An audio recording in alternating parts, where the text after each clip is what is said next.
말씀은 신약성경 로마서 7장 6절입니다.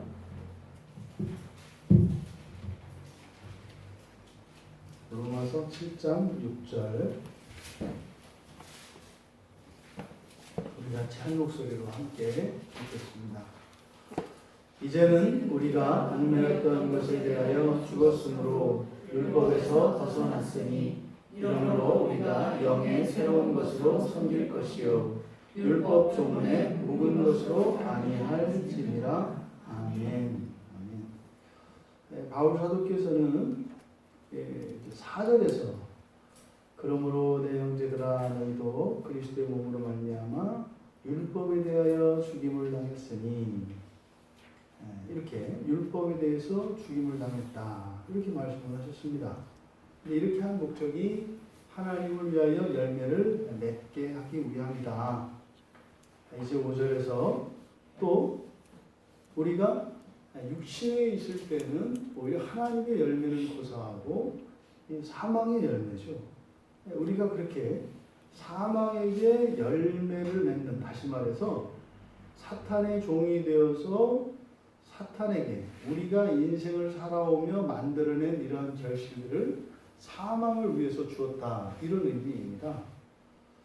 그러니까 그리스도께서 우리를 대신하여 죽으심으로 우리가 이제 율법의 이런 모든 구속에서 벗어나고 완전한 자유를 얻었습니다. 그러면 사실 우리가 어떻게 살아가야 할 것인가?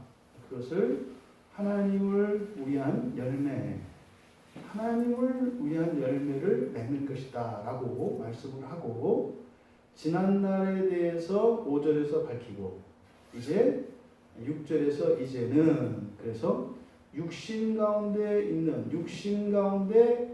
동안, 육신에 있는 동안에 일어나는 일들과 대비되어져요. 시간적으로는 우리가 은혜 가운데 있을 때와 죄 가운데 있을 때를 대조시키면서 6절에서 이야기합니다.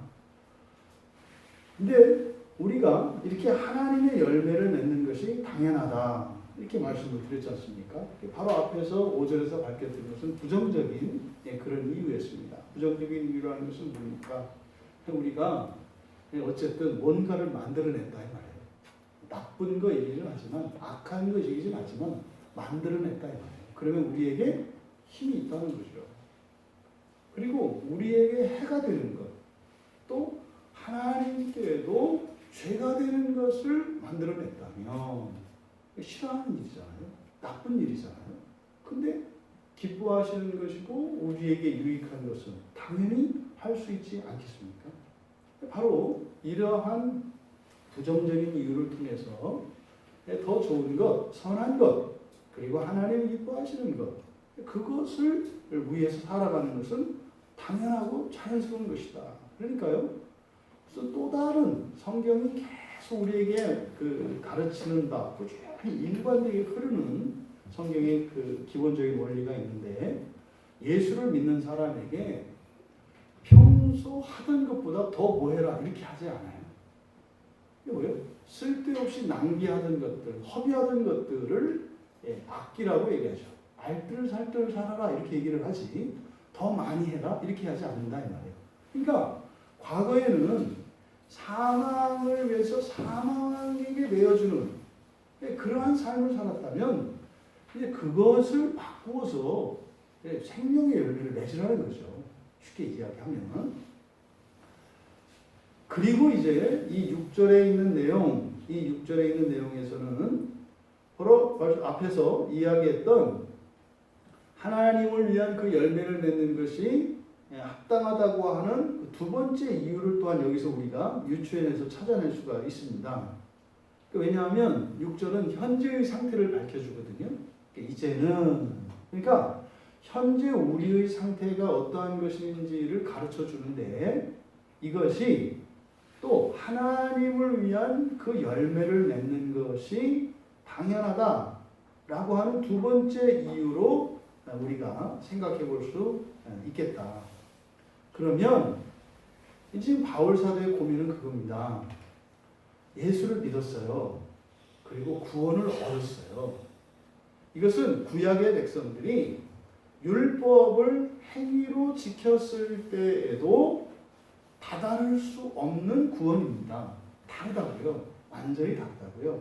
그런데 그것을 알지 못하는 그리스도인들, 그러니까 그런 겁니다. 세상이 바뀌었는데 옛날 세상인 줄 알고 똑같이 살려고 하는 사람들, 이게 지금 바울 사도가 바라보고 있는 로마 교회 교인들입니다. 근데 이것은 오늘날도 다르지 않다. 오늘날도 다르지 않다. 우리가 예수 그리스도를 믿고 이제는 사실은 이때 당시 로마 교회 교인들 당시에도 이 성경은 아직 완전하게 만들어져 있지 않습니다. 그러니까 우리처럼 이렇게 아무 때나 이렇게 펼치면 하나님의 말씀을 들을 수 없는 때입니다. 이때는 여전히 이런 환상을 통해서 또 꿈을 통해서 또 이런 선지자들을 통해서 이게 들어야 할 때입니다. 그래서 객관적이고 분명한 하나님의 말씀이 아직 확실하지 않던 시대예요. 이 시대는. 그러니까요, 온갖 가짜들이 날뛰었었고 이런저런 세상에서 들려오는 소식들은 나름대로 어떤 권위를 내세우며 이야기를 하지만 사실은 그것을 진리인지 진리인지 아닌지도 분별하기 어려운 시대였습니다. 그런데 바울 사도의 입장에서는 그래도 이제는 그리스도의 사도들을 통해서 예수 그리스도의 그 가르침과 그 말씀들, 그리고 사도들을 통해서 주시는 이런 가르침들이 전해진 교회, 그 교회만큼은 이제 분명한 하나님의 계시 안에 있습니다. 그러니까 오늘날은 전 세계 거의 모든 세계의 모든 도시에는 이런 복음을 전하는 전도자들이 다 있죠. 물론 이 성경의 번역에는 아주 까마득하게 이제 숙제로 남아있기는 합니다만 이때의 상황에 비해서 지금 전 세계에 퍼져 있는 이 대도시들만큼은 하나님의 말씀을 들을 수 있는 기회가 제공되어 있습니다. 대도시에는 선교사가 없는 것이 없고 교회가 없는 것이 없어요.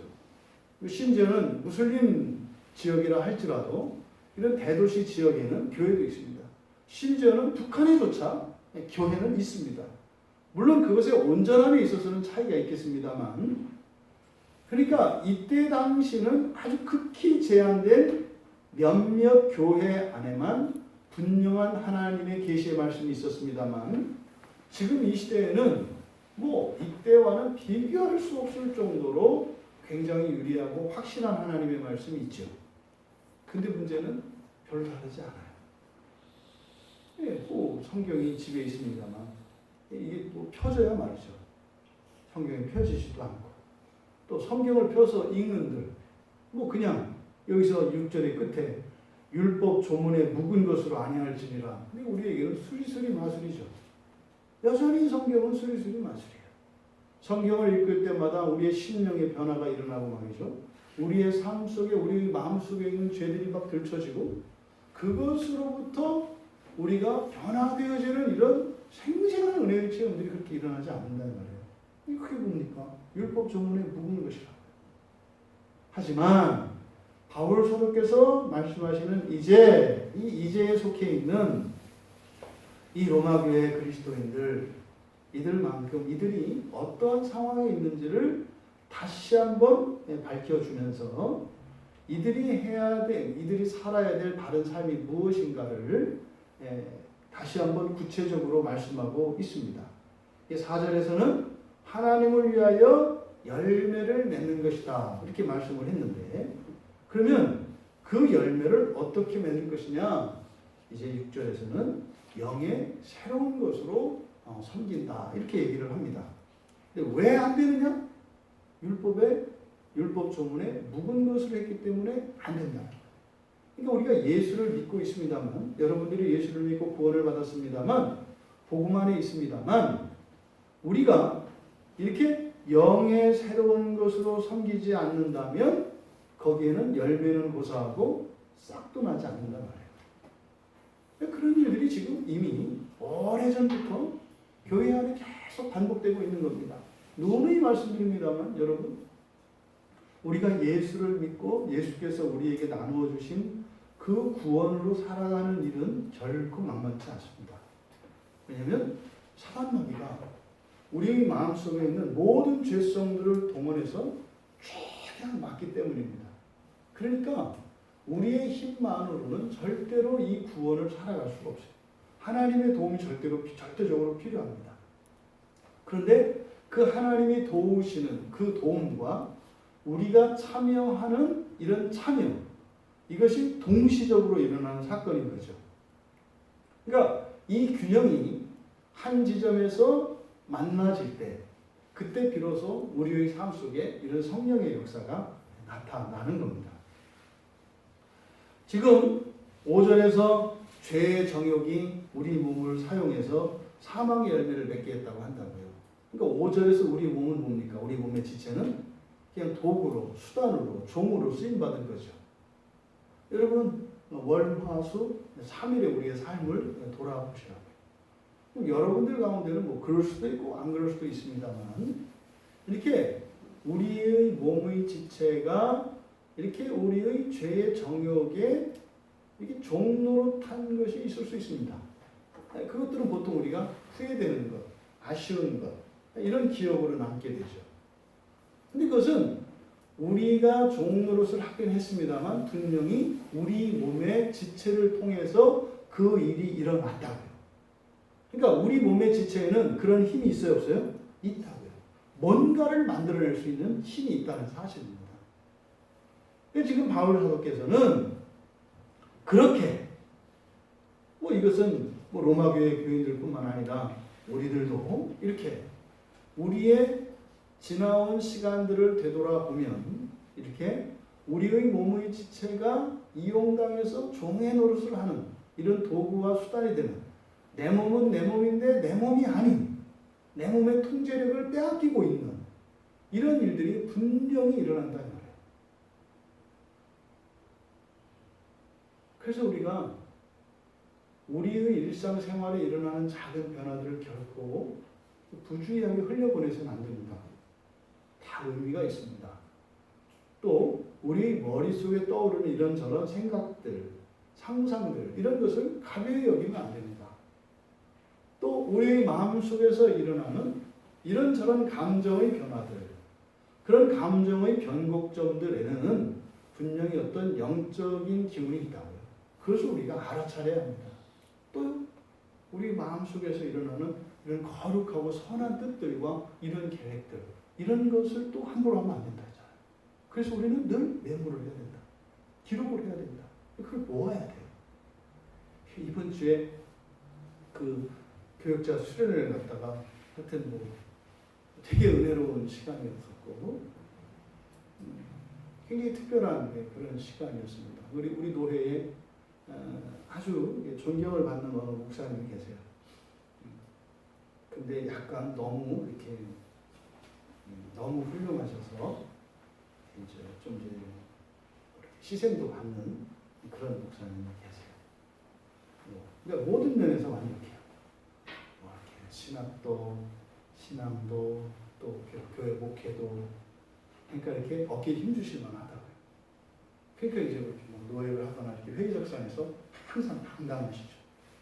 법도 다 외우고 있고, 이런 케이스들도 다 알고 있고, 또 교회도 또 이렇게 잘 키우셔서 아주 모든 면에서 완벽한 그런 목사님이셨어요.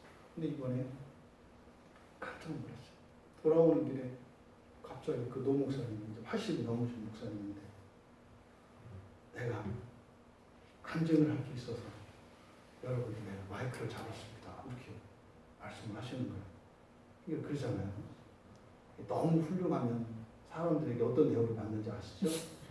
그런 분이시거든요. 근데 이 목사님이 나가시면서 갑자기 후느끼셔요. 여러분, 정말 죄송합니다. 정말 미안합니다. 정말 미안합니다. 맨 앞자리에 앉으셔서 뒤는 보지 않고 계신 분들 막 우시는 것 같아요. 내가 사실은 지금까지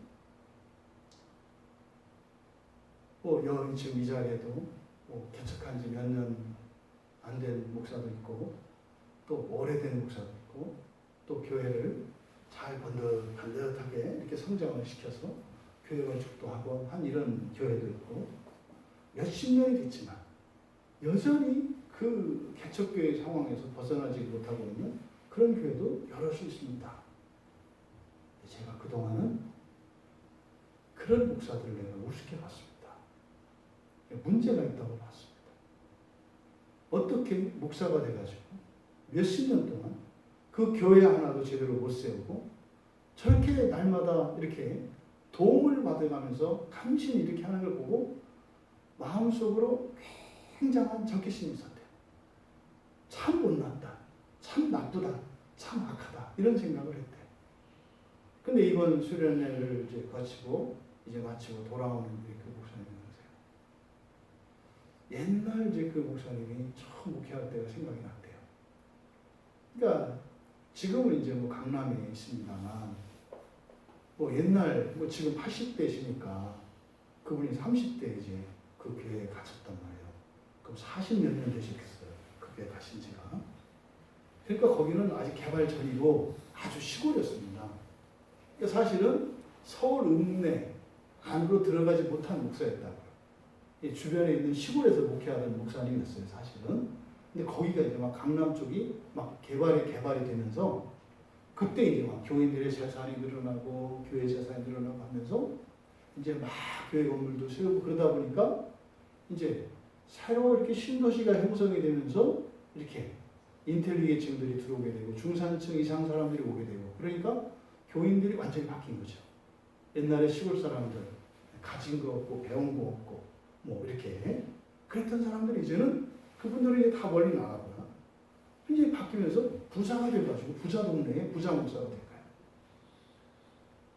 거예요. 내가 만약에 여기가 아니었고 다른 데였다면 내가 바로 그 목사님들이었겠다는 사실을 오늘에서야 깨달았다는 거예요. 그 내가 못났다고 나쁘다고 이야기했던 그 목사님들이 뭘 안 하고 못해서가 아니라 뭐다? 나였구나. 이거를 깨달았다는 거예요. 근데 이분은 거의 50년 가까이 이제 목사가 이렇게 되셨으니까 목사 되신 지는 50년 되셨겠죠. 그러면 50여 년 동안 이 목사님은 자기가 가지고 있는 어떤 자기의 법, 그 생각을 진리라고 믿고 그리고 나는 이만큼 교회도 반듯하게 세웠고 규모도 제법 갖추었고 이렇게 했으니까 그리고 품위 있는 생활을 할 수 있죠. 그런데 변변치 않은 그 목사님들, 사모님들의 행색을 보고 나서 거기서 자기의 모습을 봤다는 거예요. 내가 타는 좋은 차, 내가 입은 좋은 옷, 이게 내가 한 것이 아니라 하나님이 주신 거였구나. 목사님조차도요, 그렇게 우리 안에 이게 우리들 각자가 가지고 있는 자기의 어떤 법, 그것이 참으로 진리인 줄 알고 거룩한 것인 줄 알고 그것을 붙들고 한평생을 살아오다가 지금 80이 넘으셔서 그것을 깨달았다고 말씀을 하더라는 말이에요. 이 말씀을 드리는 이유는 뭡니까? 여러분, 전에도 말씀드린 것처럼 한두 가지가 아니라 그냥 모든 것이라고 생각하시면 돼요. 모든 것이 바뀌어야 될 것들이라는 사실을 잊으시면 안 돼요. 실제로 오늘 이 시간 우리가 말씀을 깨닫고 무엇을 새로운 깨달음을 얻어서 변화되었어요. 이게 조금만 지나도 이제는 버려야 할 것이 돼요. 왜요? 우리의 모든 것이 계속 변화되어지기 때문에 끊임없이 우리는 마치 세포 분열을 하는 것처럼 절대로 우리 안에는 이렇게 머물러 있어도 되는 그런 게 없다고 하는 사실, 이것을 여러분들이 잊어서는 안 됩니다. 여러분, 근데 바울 사도께서 그러세요. 이제는 율법에서 벗어났답니다. 율법에서 벗어났다. 여기서 벗어났다라고 하는 이 말은 영향력을 완전히 없애버리는 것을 말해요. 그러니까 마치 누군가가 이렇게 막 바퀴벌레를 무서워해요. 예? 막 돌아다니니까 막 난리가 났단 말이죠. 그때 탁 나타나서 바퀴벌레를 탁 잡는 거예요. 잡아서 또 시체를 그냥 두는 게 아닙니다. 잡아서 이거를 싹 싸서 완전히 버리는 거예요. 그러니까 바퀴벌레는 흔적이 없어진 걸 말해요. 이게 여기서 벗어났다는 뜻이에요. 근데 거기서 또 혼자 그래도 뭐 어떻게 해요? 이 상상 속에는 남아있어서 계속 징그러워할 수 있죠. 잡아서 치워서 다 버렸는데도 어떻게 해요? 못 나온다고요. 뭐 거기 있었던 자리 뭐 그걸 가지고 또 막 이렇게 할 수 있는 거거든요. 그런데 여기서 말하는 이 벗어났다는 것은 그럴 만한 이유가 지금은 완전히 사라진 것을 이야기합니다. 이게 폐기시켰다는 뜻이에요. 그러니까 이제 우리는 율법에서 벗어났다. 뭡니까? 이 율법으로부터 완전히 자유롭게 됐다는 건데, 첫째로는 이게 이런 율법이 우리에게 어떤 구속력을 가지지 않는다는 것이에요. 율법은 뭐겠습니까? 구약 성경에 있는 모든 것을 말해요. 물론 일반적으로 성경에서 이 바울 사도가 율법을 이야기했을 때는 토라를 기준으로 생각을 합니다. 왜냐하면 이때 당시에 아직 구약 성경이 완성되어 있지 않아요. 그래서 율법 이랬을 때는 모세오경을 이야기를 합니다. 그러니까 모세의 율법이죠. 그래서 구약에 있는 모세오경의 그 어떤 율법도 이제는 우리에게 구속력을 가지지 못한다는 거예요. 그 얘기는 뭡니까? 더 이상 의무가 있다 없다? 없다는 거예요. 율법을 지켰느냐 지키지 않았느냐에 따라서 그것으로 인한 우리에게 그것을 지키도록 구속하는 모든 구속력이 사라졌다는 것을 의미해요. 이게 지금 율법에서 벗어났다는 의미입니다. 그럼 두 번째로 그 율법에서 완전히 그 율법의 모든 구속력으로부터 자유케 되었다라고 하는 것, 그것뿐만 아니라 이제 구약의 율법을 보면, 특히 이 모세의 율법에 보면 항상 모세의 율법은 축복과 저주의 선언이 있습니다. 지키면 축복, 복이고 어기면 저주입니다. 아주 깔끔합니다. 그러니까요, 자기의 행위에 따라서 바로 심판을 받는다고요. 하나님의 말씀을 따라 순종을 했으면 하나님의 약속하신 그 언약의 복을 주십니다. 근데 어기면 어떻게 돼요? 징계를 내리십니다. 그래서 이 모세의 율법의 특징은 축복과 저주가 분명하게 나타난다고요. 그게 신명기 27장에 아주 명확하게 이렇게 대조되어서 잘 나타납니다. 그러면 율법으로부터 완전히 자유로웠다는 것은 뭡니까? 율법의 순종과 불순종으로부터 약속되어 있는 하나님의 축복과 저주라고 하는 것이 율법의 순종에 생각이 안 나요. 순종의 여부에 따라서 결정되는 게 아니라는 거예요. 축복이냐 저주냐 이것은 우리의 행위의 결과가 아니라, 다시 말해서 우리가 율법을 지키지 않는다, 법을 어긴다 할지라도 하나님의 진노가 있다 없다? 없어요. 없다는 거예요. 율법을 어겨도 그 율법을 어긴 것 때문에 우리에게 하나님의 진노가 내려지는 것은 아니라는 거예요. 왜 그래요? 예수님께서 모든 진노를 다 받아버리셔서 하나님이 우리에게 벌을 내리시려고 해도 내릴 벌이 없어요.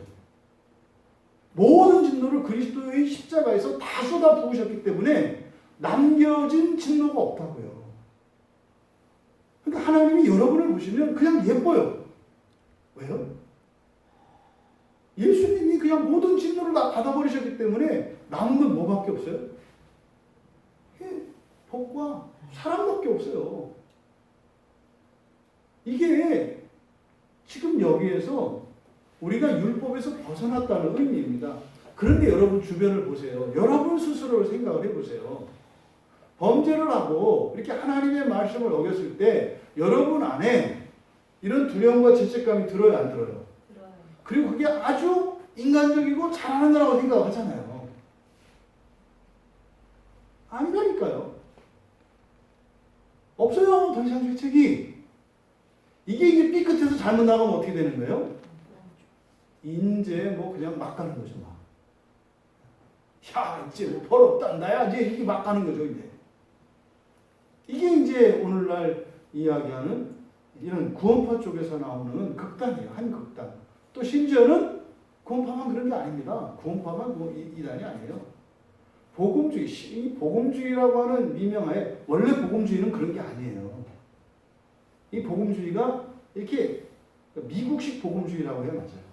미국식 복음주의가 이게 이 복음을 왜곡시키면서 한 번 예수를 믿은 그것으로 그저 이 세상을 대충 견디다가 적당히 그냥 살다가 죽으면 이 다음에 부활해서 영원히 하나님과 함께 살 것이다라고 하는 말도 안 되는 이런 미국식 값싼 복음주의적인 거짓 가르침이 또 교회 안에 있을 수 있다고요. 그러니까 여기서는 그런 의미가 아니죠.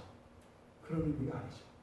물론 저주가 사라진 것은 맞습니다. 근데 여기서 우리가 이 관계를 또 빠뜨리면 안 돼요. 그러니까 이런 일이 인간관계 속에서 일어났다고 생각을 해보세요. 인간관계 속에서. 누군가가 나의 못된 행실 때문에 내가 받아야 될 모든 벌을 다 받았어요. 그러면 그 사람이 그 다음부터는 아주 자유롭고 당당하게 그 못된 짓을 계속할 수 있는 이유가 될까요? 절대 그런 일이 일어나지 않아요. 근데 왜 우리 기독교 안에서는 그런 일이 일어나요? 그리스도와의 관계가 전혀 고려의 대상에조차 있지 않기 때문에 마치 범죄자가 경찰 신분증을 주어서 경찰 행세할 때 누리는 어떤 이런 범죄 심리를 이거 복음이라고 하는 말도 안 되는 잘못된 이해 속에서 지금 교회 안에 일어나고 있는 거죠. 성경의 말세의 때가 되면 죄를 짓는 일에 담대해진다고 합니다. 당당해지고 담대해진다고 해요. 근데 그것이 왜 그런 일이 일어날까요? 이 복음을 왜곡하기 때문입니다. 어쨌든 이러한 위험성이 있는 것은 맞습니다. 하나님의 진노가 사라졌다라고 하는 이 사실이 이렇게 말도 안 되는 방탕과 타락과 부패로 나갈 수도 있어요. 왜요? 우리 안에는 여전히 죄가 역사하고 있기 때문에. 또 지금 이 공중권세를 잡은 사단마귀와 이 사단마귀가 부리는 귀신들이 눈을 시퍼렇게 뜨고 하나님의 백성들을 넘어뜨리기 위해서 호시탐탐 기회를 노리고 있기 때문에 그런 저주가 없다고 하는 그것을 통해서 우리를 끊임없이 유혹하고 우리를 시험한다고요. 그러니까 하와에게 내려졌던 시험은 끊임없이 우리들의 삶 속에서 계속되고 있는 겁니다. 그리스도 예수 안에는 결코 정죄함이 없죠. 뒤에 이제 8장 1절에서 나옵니다. 우리 주 예수 그리스도 안에 있는 자에게는 결코 정죄함이 없나니. 맞아요. 정죄가 없다라고 하는 것은 바로 하나님의 진노가 더 이상 남아있지 않다는 이야기입니다.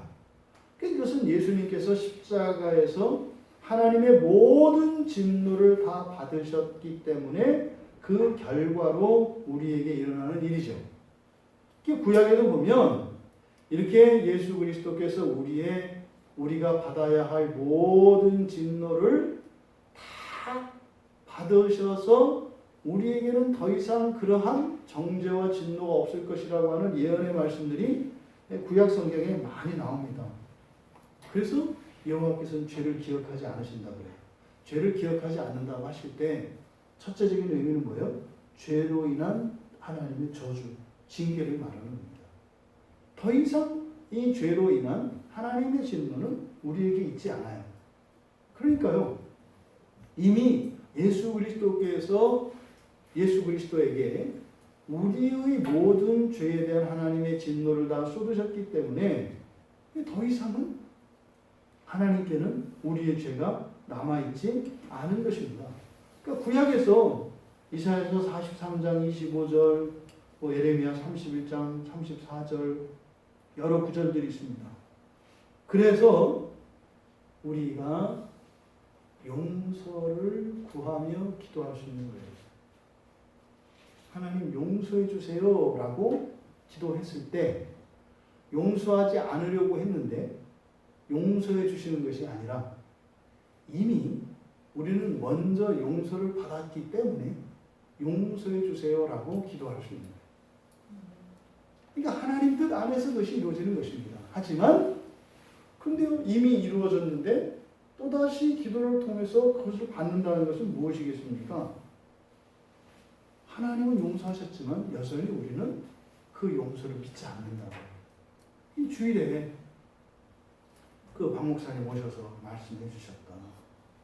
예수님은 정말로 십자가에서 모든 죄를 다 사해 줬는데 우리 자신이 죄를 용서를 안 해요. 그 증거가 뭐예요? 자꾸 다른 사람들 판단하는 거예요. 왜 다른 사람의 옳고 그름을 자꾸 우리가 볼까요? 우리가 아직 용서를 다 받지 못했기 때문에 그래요. 정말로 일반 달란트 빚을 완전히 탕감받은 사람은 그 사람에게 빚을 진 모든 사람의 빚을 탕감해 줄 수가 있어요. 받았으니까 받아라 이것이 아니라 그 빚의 탕감을 받으면 그렇게 하게 되는 거예요. 그러니까 그 사람을 다시 가두는 이유가 뭡니까? 사실은 자기 마음의 감옥이에요. 자기 마음의 감옥이에요. 이미 주님께서는 다 용서해 주셨지만 뭐예요? 나 같은 죄인은 그렇게 용서받으면 안 된다는 거예요. 좀 고생 좀 해야 되고 좀 벌을 받아야 된다는 거예요. 물론 내가 이렇게 이해할 수 있는 한도 내에서. 또 이제 넘어서면 또 이제 난리가 나죠. 이건 아니잖아요. 또 이렇게 가는 거죠. 그러니까 벌이 없어도 이건 또 아니라고 또 해서 스스로 이제 감옥에 들어가서 자기가 잠들고 문 열리니까 허리띠 풀러서 매고 또 이렇게 마음 바뀌면 나 같은 것 같으니까 철사를 해서 잘라버리고 근데 이제 너무 심하게 하면 또 이제 아닌 거지. 그러니까 이게 참 이미 다 된 구원 안에서 아직 이루어지지 않은 이 구원이라고 하는 그 문제는 사실은 누구의 문제예요? 우리들. 내 문제예요. 이 요상한 것이 사람의 마음이라. 우리 마음에서 일어나는 문제죠. 우리가 율법에서 벗어났습니다. 그런데 바로 앞에 그 율법에서 벗어난 이유 이미 4절에서도 밝혔습니다만 우리가 그리스도께서 죽으심으로 우리가 죽은 게 되었잖아요. 그리스도의 죽임을 통해서 우리가 그러니까 사실은 우리가 죽었다고요. 정말로. 그리스도와 함께 십자가에 못 박혀 죽었다고요. 그런데 6절에서는 그것을 뭐라고 이야기하냐면 얽매였던 것에 대하여 죽었다. 이렇게 얘기를 합니다. 얽매였던 것에 대해 죽었다. 그러니까 여기서 얽매였던 것에 대해서 죽어있다라고 하는 것은 얽매인 것은 율법을 말하는 거거든요. 그런데 얽매였던 것 이게 과거형이 아니에요. 미완료거든요. 그러니까 무슨 말입니까? 여전히 얽매여 있죠. 여전히 얽매여 있어요. 그러니까 예수님께서는 우리가 얽매였던 그것 때문에 십자가에서 죽으신 거거든요. 그러면 그 얽매인 것으로부터 우리는 완전히 해방이 되었다고요. 그랬는데 여전히 우리는 그것에 얽매여 있습니다. 그러니까요. 율법에서 벗어난 것과 그러니까 율법에서 벗어났다는 것은 율법의 구속력과 율법을 불순종했을 때, 율법을 범했을 때 우리에게 내려질 그 모세의 율법에 기록되어진 모든 저주 이게 더 이상 우리에게 미치지 않는다는 거예요. 그런데 여전히 얽매여 있어요. 여전히 얽매여 있어요. 그러니까 사실은 여전히 율법에 얽매여 있는 이것으로 인해서 그러면 율법에 얽매여 있는 사람은 율법을 어기면 반드시 하나님의 진노가 있을 거라고 믿고 있죠. 네, 그렇게 믿고 있잖아요. 얽매여 있으니까. 그럼 어떻게 해요? 착하게 살고 열심히 살면 잘 산다는 생각을 가지고 있고, 또 악하게 살고 또 예배 빠지고 이렇게 하면 못 살게 된다는 생각을 가지고 있다고요. 근데 그거는 출처가 어디예요 도대체? 없어요. 그거는 아무것도. 왜? 더 이상 사실은 율법에 매여 있지 않은 사람이기 때문에 그렇게 이야기한 것은 나에게 효력을 미치지 못해요. 왜요? 이미 우리는 죽은 사람이거든요. 율법에 대해서 우리가 죽었잖아요. 그럼 더 이상 그 법이 우리에게 미치지 않는다 이 말이에요. 그런데도 우리는 거기에 얽매여 있기 때문에 벗어났음에도 불구하고 벗어난 삶을 누리지 못한다 이 말이에요. 아까 서두에 말씀드린 것처럼 바퀴벌레를 잡아서 치워서 싹 치웠다니까요. 그런데도 놀란 가슴이 못 나온다고요. 그 바퀴가 부활할까 봐. 또 그 바퀴의 수컷이 복수하려고 나타날까 봐. 무슨 뱀도 아니고 말이죠. 그게 우리 안에 있다 이 말이에요. 그러니까 이렇게 얽매여 있는 우리의 마음, 이게 우리들의 실상이라는 거죠. 그러니까 지금 이제 우리의 상태가 이렇다고요. 얽매여진 것으로, 그러니까 그 율법에 대해서 완전히 죽어서 우리가 완전히 자유롭게 됐는데, 문제는 우리가 거기에 여전히 얽매여 있다는 거죠. 이게 우리의 실존입니다. 그러니까 사실은 이것이 부정적인 의미를 나타내기도 합니다만 사실 이게 복선이기도 해요. 그러면 율법에서 완전히 벗어났다는 것은 뭐고 얽매였다는 건 뭔가? 1차적으로는 우리들의 죄성, 우리 안에 역사하는 죄성의 실체를 보여주는 겁니다. 근데 사실은 우리들이 살면서 가지게 되는 신자들임에도 불구하고 여전히 가지고 있는 이런 죄책감, 또 두려움, 불확신, 이런 것들에 대한 이런 실상을 우리에게 알려주는 것이기도 합니다만, 사실은요, 또 반대로 뒤집어 보면 율법이라는 것 자체가 없앨 수 있는 겁니까? 없앨 수 없는 겁니까? 없앨 수 없는 거예요. 율법은 없앨 수가 없다고요. 없어지는 게 아니에요. 그러니까 우리가 율법에서 벗어났다, 그리고 얽매였던 것에 대해서 죽었다라고 할 때 여기서 우리가 생각해내야 되는 것은 율법의 기능이 무엇인가 하는 것입니다. 율법의 기능은 원래 정죄하는 기능이었어요. 율법의 기능은. 그래서 우리가 죄인이라는 것을 가르쳐 주는 거였어요. 근데 예수님께서 십자가에서 죽으심으로 더 이상 정죄하는 기능은 사라져 버렸어요. 더 이상. 그러니까 율법은 더 이상 정죄하는 기능을 갖지 않습니다. 그런데 우리들 스스로 그 자라보고 놀란 가슴 소뚜껑 보고 놀란다고, 그래도 저 율법의 저주가 살아나면 큰일 나지 않나? 라고 하는 이런 의심이 그 율법에 우리들 스스로 얽매이게 만든다 이 말이에요.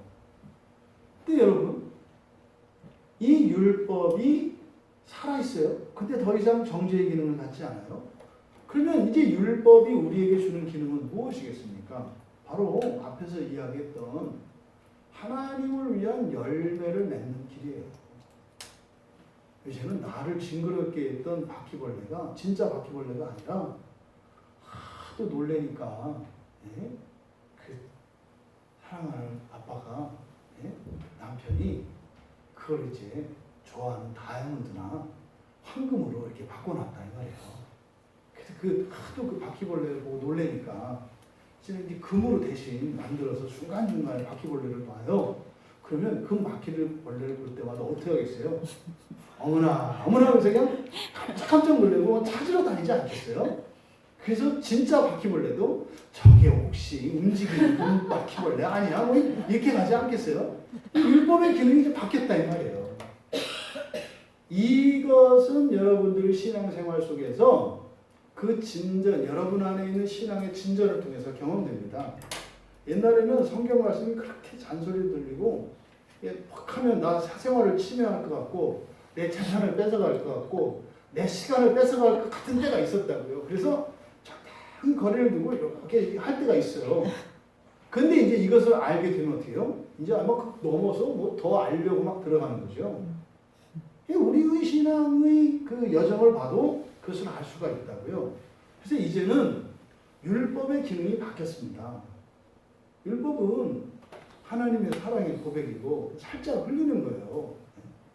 나 오늘 밤 9시 반에 저기 제가 저 커피 마시러 갈 거다. 이런 게 율법이다 이 말이에요. 그러면 주님 만나고 싶은 사람은 모르는 채 갔다가 주님 여기 계셨어요? 이렇게 말을 섞을 수 있는 거 아니에요. 율법은 하나님께 나아갈 수 있는 페로몬 같은 거예요. 이렇게 유인한다면서 이렇게. 그러니까 율법은 하나님께로 이끄는 겁니다. 궁극적으로는 하나님 나라로 우리를 이끄는 거예요. 그러니까 예전에는 율법이 두려운 거였다고요. 그러니까 사실은요, 없는 게 나아요. 왜? 있으면 좋기도 한데, 잘하면 좋은데, 잘못하면 위험해지거든요. 그런데 잘하는 사람은 그걸 따라갈 수가 있어요. 근데 잘할 자신이 없는 사람은 아예 포기해버린다, 이 말이죠. 근데 지금 이제 율법은 더 이상 우리에게 이런 정죄하는 기능을 갖추지 않는다. 누구에게? 우리에게. 우리 그리스도인에게. 이제는 우리를 하나님께로 이끄는, 그래서 뭡니까? 과거에는 죽음에게 열매를 따다가 죽음에게 갖다 바치던 우리들이 이제는 하나님을 위하여 우리의 인생을 살게 되었다는 거죠. 이게 지금 얽매였던 것에 대하여 죽었다는 것과 율법에서 벗어났다고 하는 이 말을 통해서 율법의 그 기능이 어떻게 바뀌었는가를 우리에게 가르쳐주고 있습니다. 이러므로 이제 율법의 기능이 바뀌었어요. 이제 율법의 기능이 바뀌었다고요. 여러분들이 가끔 잘못을 하고 이랬을 때 여러분들이 우리가 기도할 때 제가 어떻게 우리가 기도하자고 말씀드리는지 알잖아요. 회개하십시오 이렇게 얘기 안 하잖아요. 죄와 허물에 대해서 반성하세요. 어떻게 예수 그리스도께서 우리를 구원하시려 십자가에서 죽었는데 그따위로 살아요? 이렇게요? 아니잖아요. 정죄하는 게 아니라니까요. 이런 죄와 허물을 통해서 우리에게 채워져야 할 것이 무엇인지를 발견하는 거라니까요. 초점은 그거예요. 그 행위가 아니라 그런 행위를, 그런 생각을, 그런 삶을 살 수밖에 없는 내 존재의 한계와 실상, 이것이 죄를 통해서 깨달아진다고요. 근데 그 죄는 어떻게 알아요? 율법에 의해서 안다고요. 율법을 통해서 이것이 죄라는 것을 가르쳐 주는데 그것으로 인해서 그 심판에 대한 두려움, 그것으로 인한 하나님의 징계에 대한 두려움이 아니라 아하, 나는 이게 약점이 있구나. 이거는 나에게 문제로구나를 깨닫게 하는 거죠. 그 다음 우리는 어떻게 합니까? 그것을 고쳐주시도록, 그것을 채워주시도록 우리가 기도한다는 말이죠. 그러니까 이 회개의 의미가 완전히 다르다. 회개라고 하는 것은 없는 것, 잘못된 것, 고장난 것, 부패한 것, 쓸데없는 것을 온전케 해주시는 것이 회개죠. 여러분, 지금 이거 이제 성경적이진 않아요. 아직 재림할 때가 아니에요. 근데 이제 예수님께서 재림하시기 전에 딱 한 번 더 오시기로 돼 있다고 칩시다. 이게 없는 거 이거는 이게 제가 꾸며낸 얘기예요. 그런 건 없어요. 근데 이게 한 번만 더 왔다가 가시기로 돼 있다고 칩시다. 네? 그럼 초림하셨을 때 지상에 공생애를 사셨던 것처럼 예수님이 딱 이게 재림하시기 전에 이제 한 번 더 오셔요. 딱 찾아왔을 때 누구를 찾아갈 것 같으세요? 여러분 생각에. 재림하시기 전에 딱 한 번 다시는 없어. 딱 한 번만 더 오시게 돼 있어요. 예수님이. 그러면 예수님이 누구를 찾아가실 것 같아요? 아주 잘한 사람들을 찾아갈 것 같아요? 아주 못된 사람들을 찾아갈 것 같아요? 잘한 사람보다는 못된 사람을 찾아갈 거예요. 하나님은 이 세상에서는 가치 있는 자를 찾지 않으세요. 모르겠어요, 여러분들은 어떤지. 저는 그런 가치가 없었기 때문에 부르심을 받았어요. 가치가 없었기 때문에. 왜요? 그런 저를 가치 있게 만드시면 하나님이 더 생색을 내실 수 있으시니까. 제가 조금이라도 가치가 있었다면 하나님이 하신 것의 영광이 더 작아지잖아요. 그러니까 하나님의 관심은 가치 있는 자들이 아니에요. 훌륭한 자들이 아니에요. 어디에서? 이 세상에서는 그런 자들을, 그런 것을 찾지 않아요. 그런 것들은 장차 영광에 참여하게 될 겁니다. 그러니까 주님의 관심은 거기에 있는 것이 아니라 가치 없는 것에 관심이 있어요. 가치 없는 자들을 찾아오셔서 그들을 가치 있게 만드는 일에 관심이 있으시죠. 이걸 잊으시면 안 돼요. 제가 이렇게 목사로 이렇게 교회를 섬기는 것은 가치가 있기 때문이 아니에요. 그럴 만한 자격이 있기 때문이 아니에요. 아예 그런 게 없었죠. 아예 없었죠. 그랬던 자를 하나님께서 택하셔서 그렇게 하는 자로, 가치 있는 자로 만드셨다고요. 제가 이 세상 살면서 한 가장 영광스러운 일, 제가 가장 잘한 일은 신자가 된 것이고 목사가 된 거예요. 그게 최고의 일입니다. 제 생애 최고의 영광은 그겁니다. 그런데 그것을 빼면요, 저희가 아무 가치가 없어요. 여러분 기억하십시오. 주님께서 우리들을 찾아오시는 것은 우리를 회복시키시고 온전케 하시기 위한 거예요. 언제를 위해서? 재림의 날을 위해서. 오늘 우리의 이 시간은 하나님의 관심은 딱 하나입니다. 내가 너에게 뭘 해주랴? 내가 너를 어떻게 도와주랴? 이거 하나예요. 아담과 하와가 여호와 하나님 동산에 다니시는 소리 듣고 숨었던 것을 잊지 마십시오. 우리가 주일이 되어 공예배에 함께 나오는 것은 뭡니까? 우리의 부끄러움을 드러내기 위해서 나오는 겁니다. 부끄러움이 뭡니까? 우리 연약함이에요. 이 세상에서는 부끄러운 거예요. 감추어야 되는 거예요. 그런데요, 우리는 이 세상에 살 사람들이 아니라 그리스도와 함께 이 땅에 임할 그 하나님 나라를 살아가기 위한 준비로서 살고 있잖아요. 그러니까 살아있는 현재 우리는 우리에게 뭐가 필요한지를 안다 이거예요. 뭘 통해서? 우리의 죄와 허물을 통해서요. 그렇게 주님 앞에 나와 우리의 이런 부끄러움과 죄와 허물을 고백하고 그것을 하나님께서 고쳐주실 것이라고 하는 확신 안에 거하며 소망을 따라 살아가는 우리 모두가 되기를 바랍니다. 그러니까 율법의 기능이 완전히 바뀌었어요. 그러니까 성경을 볼 때 바로 나에게 이런 하자가 있는지 없는지, 이 신약의 언어로 이 도키마조라고요. 실험하는 거죠. 자기가 점검, 카운트다운 하는 거예요. 네? 로켓 출발할 때 카운트다운 하는 것처럼 성경을 보고 설교를 듣고 기도하면서 하나님이 마음을 주실 때 나 스스로를 카운트다운 하는 거예요. 하나하나. 그때 하나 적발이 되면 어떻게 되는 거예요? 올컨이에요. 굉장한 거예요. 고쳐주실 거 아니에요. 네? 이 바퀴벌레 딱 발견했으면 금바퀴벌레를 주실 거 아니에요. 그거 들고 이렇게 나오는 거예요. 이렇게. 주님, 나 이거 무서워요. 이거 징그러워요.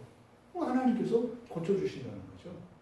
이 율법의 기능이 완전히 바뀌었다는 사실을 우리가 기억해야 합니다. 그래서 여기서는 율법에 벗어났다. 그래서 자칫 잘못하면 율법을 폐기한 것처럼 이해할 수 있어요. 그게 아니라고 말씀을 드렸잖아요. 그래서 이 바울의 서신에 보면 곳곳에서 하나님이 주신 이 계명들에 순종해야 할 의무가 있다라고 끊임없이 얘기를 합니다. 이때 의무는 뭐겠어요? 정죄하는 걸 말하는 게 아니죠. 앞서 말씀드린 것처럼 그 길을 가지 않으면 그 나라에 갈 수 없다는 거예요.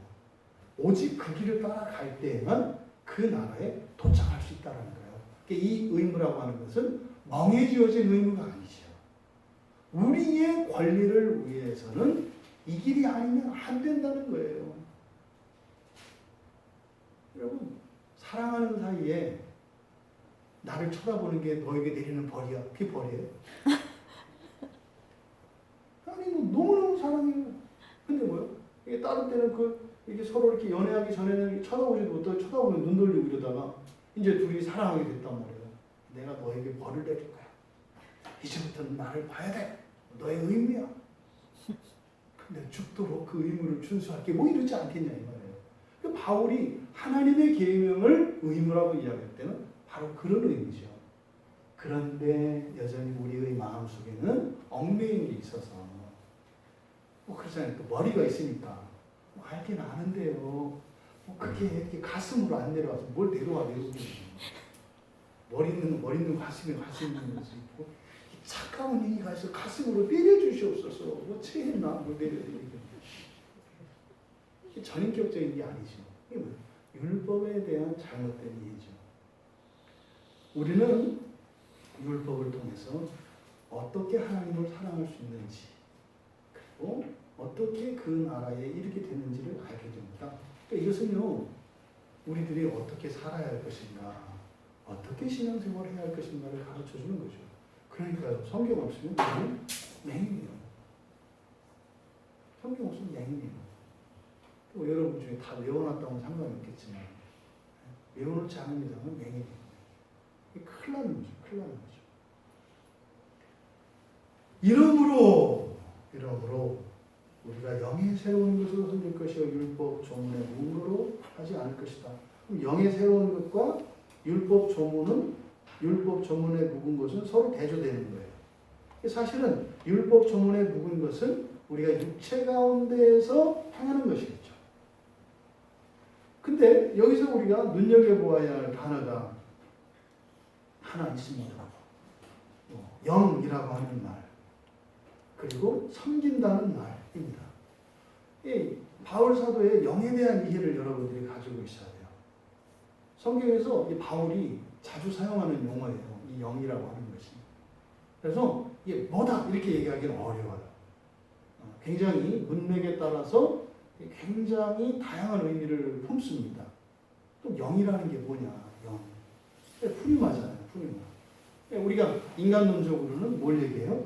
우리의 영혼을 얘기한다고요. 우리의 영혼. 이때 영혼이라고 하는 것은 뭐 일반인들이 이야기하는 이게 뭐 귀신, 영혼 이런 게 아니에요.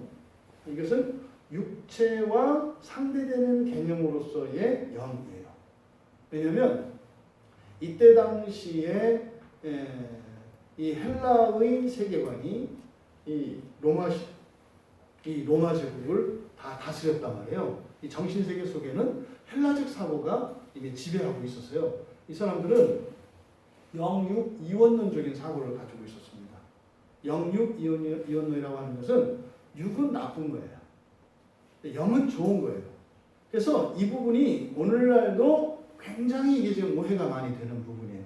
그래서 어떤 경우에는 그때 그 시대의 사람들을 대상으로 해서 사람 그렇게 얘기를 하면 그때 사람들은 영혼은 거룩하고 순결한 것인데 육체는 더럽고 썩은 것으로 생각을 하는 사고를 가지고 있었어요. 사람은 이라고 했을 때 이렇게 전달이 안 돼요. 그래서 영혼은 이라고 표현을 해요. 그때 영은 뭘 의미하겠어요? 사람을 의미한다고요. 영이라고 하는 말 자체가. 근데 이것을 정확하게 뭐다 이렇게 딱 가늠하기가 어렵다고요. 그 해석에는 다양한 해석에 대한 여지가 남겨져 있습니다. 그래서 이러한 해석에 대한 오류가 있을 수 있는데 이건 오류는 아니에요. 신앙의 진전에 따라서 다르게 해석이 돼요. 그래서 해석하는 것을 보면 그 사람의 신앙, 그 사람이 가지고 있는 복음에 대한 이해가 어떠한가를 알 수 있죠. 그래서 똑같은 본문을 가지고도 여러 가지 해석을 나눌 수 있어요. 그래서 영이라고 하는 이 말이 가지고 있는 것은 육체에 대한 상대 개념으로서의 영혼이라는 의미를 갖는다. 또 이 영혼이 사람 전인을 의미하기도 한다. 또 하나 이 영이라고 하는 것은 그럼 이제 이 영혼 그랬을 때 육체와 영혼을 기독교적 세계관에서 헬라적 세계관에서는 육체는 악한 거예요. 영혼은 선한 거예요. 이게 헬라적 세계관에서. 성경적 세계관에서 육체는 땅에 속해 있는 거예요. 육체가 머무는 곳은 이 땅이에요. 육체는 땅을 살잖아요. 영은 하늘에 속해 있는 거예요. 영은. 그러니까 사람이라고 하는 존재가 땅에 두 발을 딛고 머리는 허공에 떠 있잖아요. 이게 기독교적 세계관이에요. 인간이 이 땅을 살면서 동시에 하늘을 살아요. 얘는 지금 하늘에 있잖아요.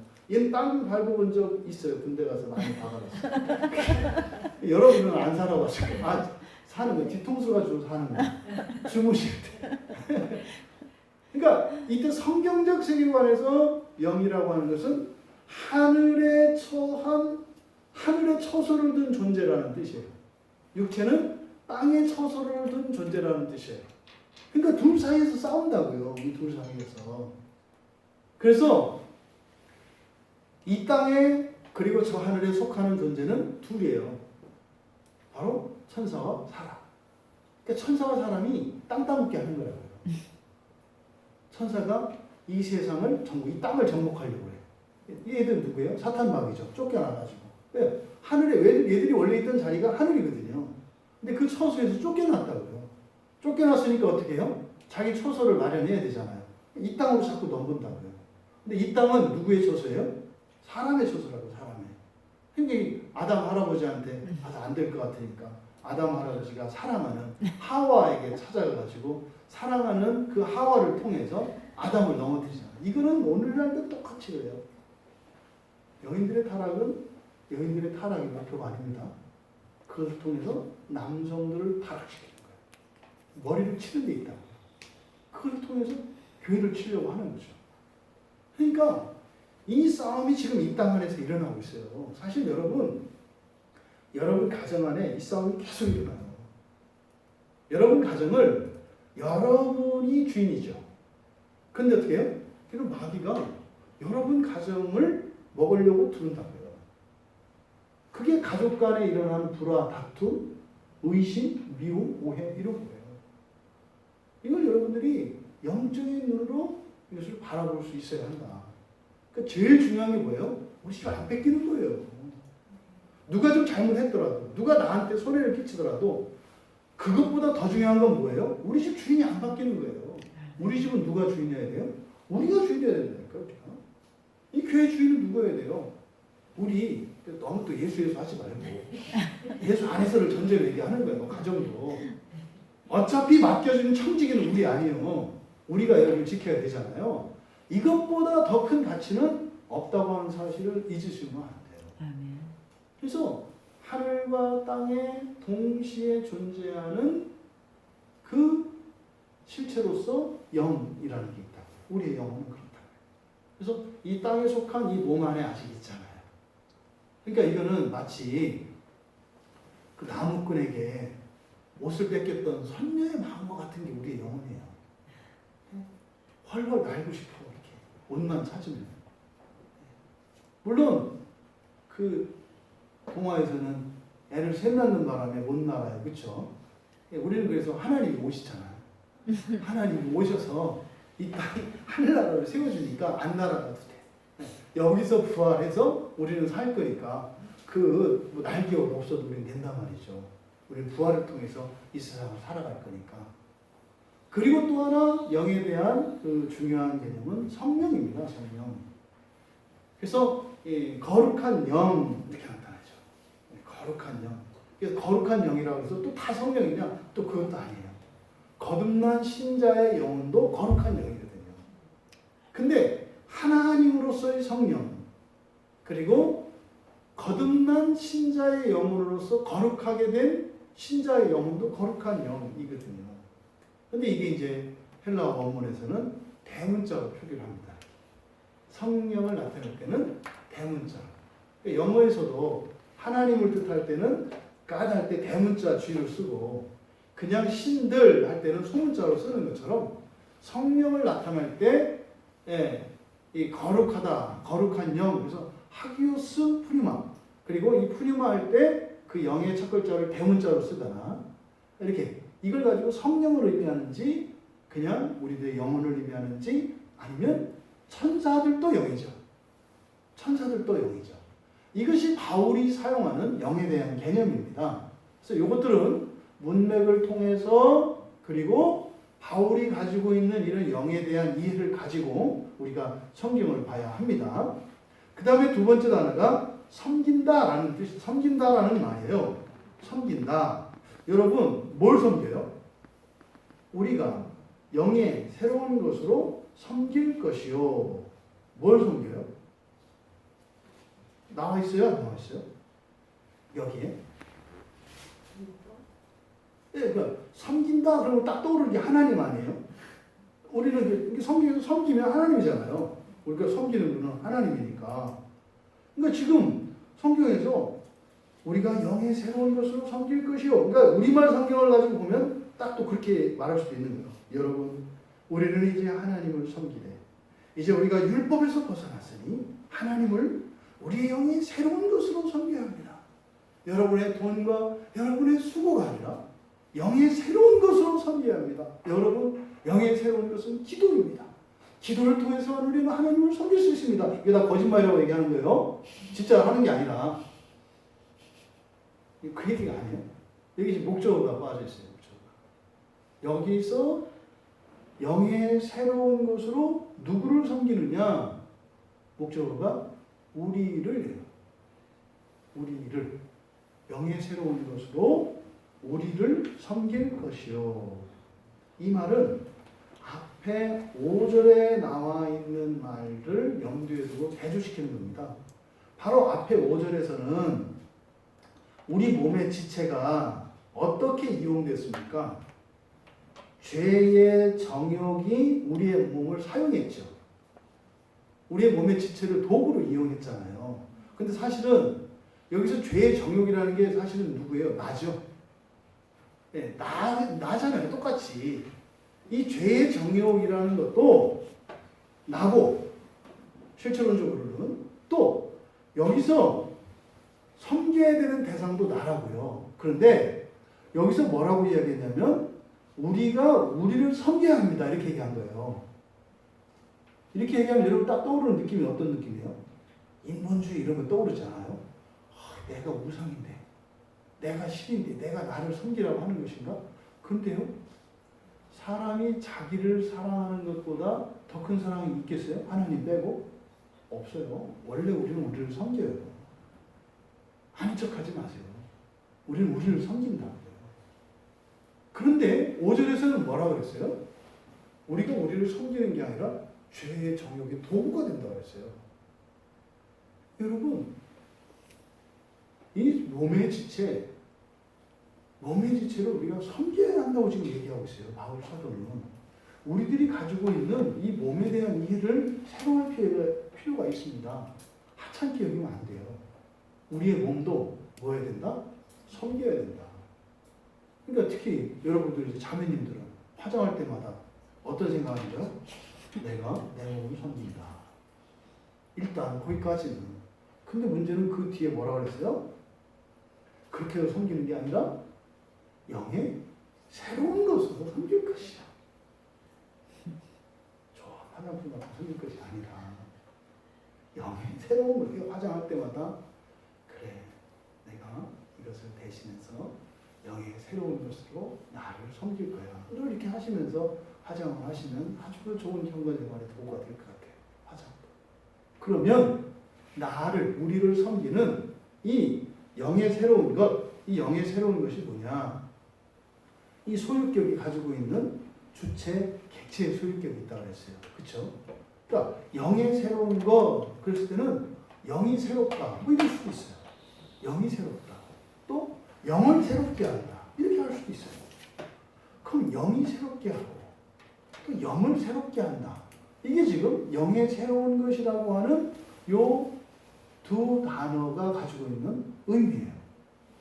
그러면 영이 새롭고 영을 새롭게 하고, 그러니까 영이 새롭게 하고 영을 새롭게 하고, 이게 도대체 뭘까? 이 뭐를, 그러니까 뭐 그냥 영의 새로운 것, 그렇게 뭐 좋은 것 같잖아요. 뭐 새 거라니까 일단 좋잖아요. 영 하면 또 좋은 거라니까요. 헬라적 사고로도 좋고 성경적 사고로도 좋고 다 좋은 거라니까요. 근데 거기다 또 사이에 새롭다.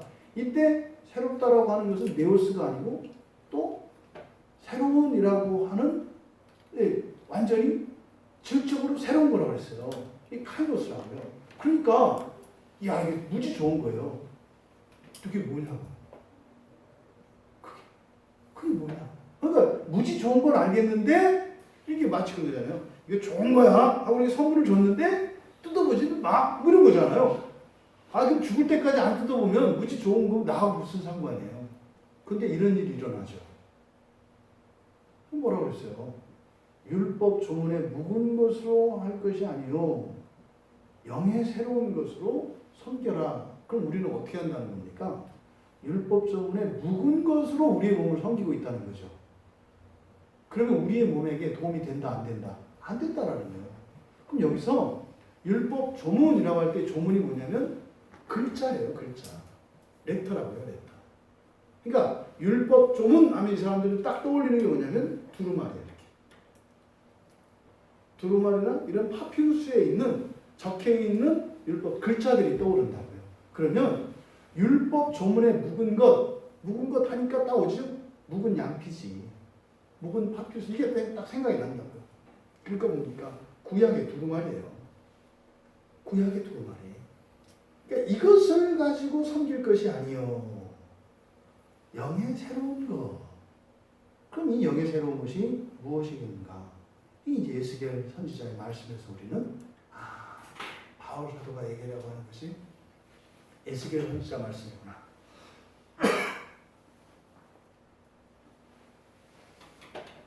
라는 것을 우리가 알 수 있어요. 에스겔 36장 26절에 보면 새 영이 우리에게 새 마음을 주신다 이렇게 얘기를 해요. 그리고 굳은 마음이 아니라 부드러운 마음을 준다 이렇게 얘기를 해요. 새 영이. 그러니까 영의 새로운 것으로 섬길 것이요 할 때 히브리 사람들은 이 말씀이 이렇게 떠올라요. 근데 이것은 예레미야 31장에서 이야기하는 새 언약과 또 관계되어 있어요. 예레미야 31장 33절에 보면 하나님 백성들에게 말씀을 두 가지 방식으로 주셨어요. 한 번은 어떻게 해요? 문자로 주셨어요. 문자. 율법을 통해서 문자로. 모세의 율법이죠. 그리고 또 우리에게 주신 건 뭐예요? 마음에 주셨어요. 그러니까 여기서 바로 영의 새로운 것이라고 하는 것은 율법 조문에 묵은 것과 대조되는 것이기 때문에 바로 이런 책으로서 활자화되어진 하나님의 말씀이 아니라 뭐예요?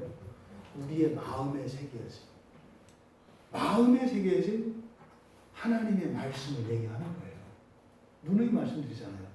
여러분들이 설교를 듣고 이렇게 깨닫잖아요. 이해하잖아요. 배우는 게 아니에요. 여러분들이 마치 잊혀졌던 기억이 떠오르는 거예요. 여러분 마음에는 이 성경 66권이 고스란히 다 이렇게 여러분 마음에 이렇게 딱 새겨져 있어요. 근데 그 위에 화강암으로 용암이 확 지나가가지고 죄의 용암이 확 쏟아져가지고 화강암이 그 위로 확 덮고 있어요. 근데 성령의 역사가 일어나면 어떻게 돼요? 화강암이 쩍쩍쩍 갈라지면서 글자 하나씩 이렇게 생겨나는 거예요. 설교를 듣고 성경을 보면서 여러분들이 뭘 딱 깨닫잖아요. 그때 마음을 덮고 있던 이 두터운 그 화강암이 깨지면서 이렇게 들춰지는 거예요. 이렇게. 그랬을 때 빛이 쫙 나오면서 말씀이 다 깨달아지는 거야. 이렇게 되는 거예요. 그러니까 들려지는 말씀이 안에 새겨진 이 말씀과 상호 교보작용을 일으키면서 그 사이를 가로막고 있는 단단한 이 화강암과 같은 죄의 껍질을 깨트려버려요. 그러면서 이런 말씀이 깨달아지는 거예요. 그럼 우리의 마음이 살코기와 같이 부드러운 마음이 된다. 이렇게 이야기를 합니다. 여러분, 우리가 이제 율법에서 벗어났어요. 하지만 여전히 얽매여 있다고요. 여전히 얽매여 있어요. 그러니까 우리가 여전히 얽매여 있기 때문에 이런 율법 조문에 묵은 것, 다시 말해서 활자화되어진 이 말씀으로 이것을 해결하려고 하면 할 수가 없어요. 그 결과는 어떻게 돼요? 외식하는 자가 돼요. 우리 행위만 고치는 자가 돼요. 그렇게 해서는 안 된다고요. 영혼을 새롭게 할 수 있는 게 뭐라는 겁니까? 마음이라는 거예요. 마음이라는 거예요. 또 영혼이 새롭게 하는 게 뭐라는 겁니까? 마음이라는 거예요.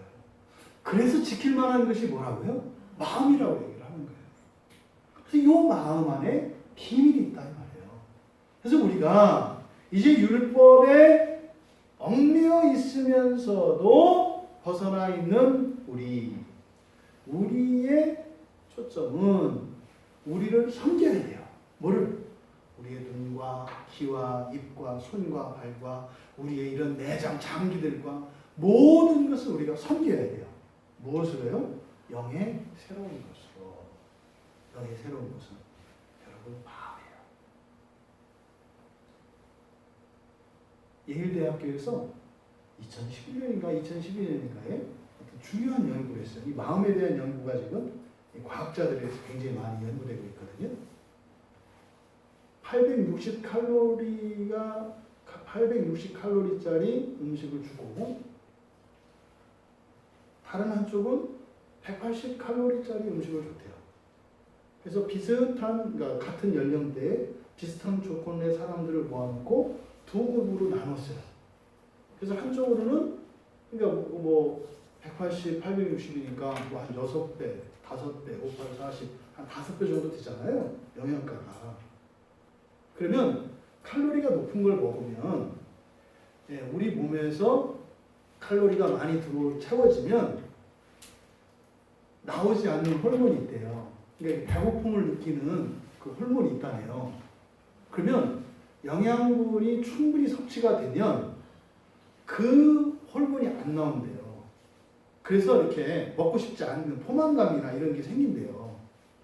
근데 칼로리가 높은 음식을 먹으면 그게 안 생긴대요. 그 호르몬이 안 생긴대요. 그래서 더 이상 안 먹는 거예요. 그렇잖아요. 근데 또 먹고 싶으면 먹어진다 그랬잖아요. 그래서 이제 그 호르몬이 정말로 그렇게 분비가 되는지 실험을 해본 거예요. 일주일을 했는데 딱 그렇게 된 거예요. 한 사람도 예외 없이 그렇게 180칼로리짜리 음식을 먹은 사람들에게는 그 음식을 먹고 나서 그 호르몬 수치가 높아. 그런데 이 860칼로리 음식을 먹은 사람들에게는 현격하게 떨어지더래요. 그래서 그렇구나 했는데 진짜 실험은 그게 아니었어요. 둘 다 360칼로리 똑같은 음식이었어요. 마음이 결정한다. 특히 우리 딸들이 그래요. 밤에 이제 아빠를 먹일 때 하는 말 있어요. 아빠 맛있게 먹으면 살 안 쪄요. 그게 과학적 근거인 거예요. 마음 먹기에 따라서 형편없는 영양소를 가지고 있는 음식인데도 더 좋은 걸 가지고 있는 것처럼 느낄 수도 있고, 반대로 마음 먹기에 따라서 좋은 음식을 먹었는데도 형편없는 음식을 먹은 것처럼 우리 몸이 반응을 한다는 거예요. 그게 뭐예요? 마음이에요. 여러분, 영의 새로운 것으로 우리를 섬겨야 한다 할 때 이때 우리는 몸의 지체입니다. 그러니까 일반 사회에서 얘기하는 그런 게 있잖아요. 발을 쓰다듬어 주면서 봐라 수고했다. 말로만이 아니라 수고했다. 오늘 하루도 여기저기 팔팔팔 다니느라고 수고 많았다. 종아리 수고 많았다. 이게 마음으로 하면 작용을 한다는 거예요. 이게 영의 새로운 것으로 섬긴다는 얘기입니다. 그런데 이것은 단지 육체만이 아니라 우리의 몸을 그렇게 마음으로 새 마음으로 섬김으로써 우리의 영혼을 새롭게 한다는 거예요. 아멘. 그게 대표적인 게 뭡니까, 여러분? 감사와 찬양 아니에요? 어려운 환경 속에서도 우리가 마음으로 감사할 때 우리에게 행복이 막 샘솟지 않습니까? 부족한 것이 없는데도 불평과 원망을 할 때 몸이 찌뿌둥해지고 뒷목이 땡기지 않습니까?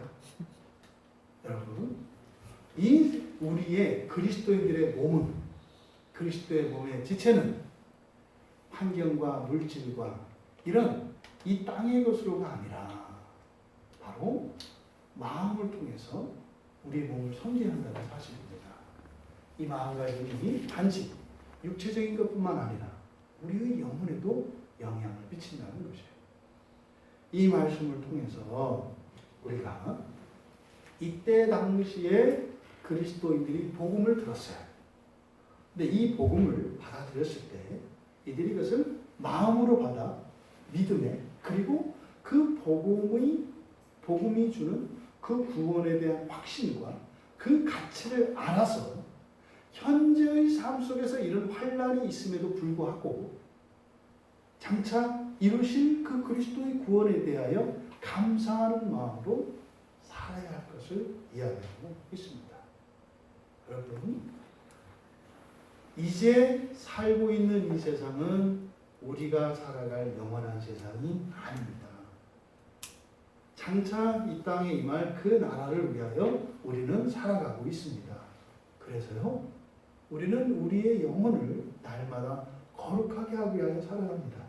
하지만 그것이 우리의 몸을 소홀히 하거나 심하면은 이렇게 금욕적인 고행으로 몸을 학대하는 이런 일이 일어나서는 절대로 안 됩니다.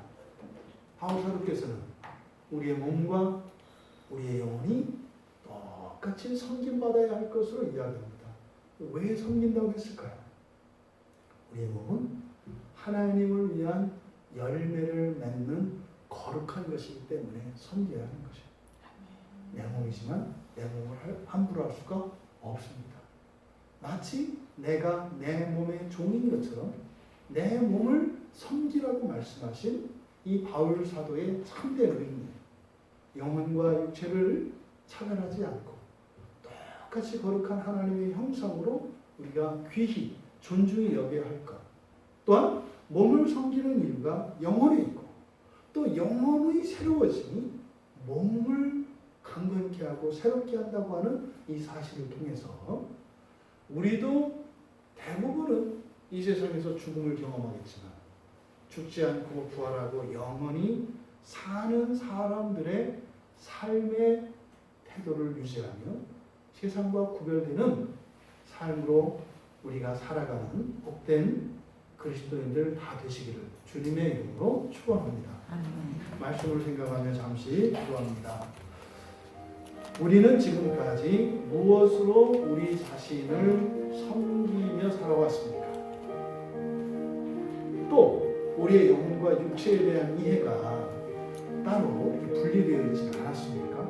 오늘 성경은 말씀합니다. 영의 새로운 것으로 우리의 지체를 섬겨라. 우리의 손과 발, 우리의 모든 감각기관에서 모든 것을 하기까지. 그런데 그것은 또한 우리의 영혼을 새롭게 한다는 사실입니다. 또 새롭게 하는 이 영혼은 우리의 몸을 또한 새롭게 한다는 사실입니다. 이것이 우리의 마음에 있습니다. 하나님, 우리의 마음이 순결하고 거룩하여 하나님 말씀에 감화받아 우리의 몸과 영혼을 그렇게 날마다 거룩하게 하는 삶을 살게 하옵소서. 우리 같이 기도합니다.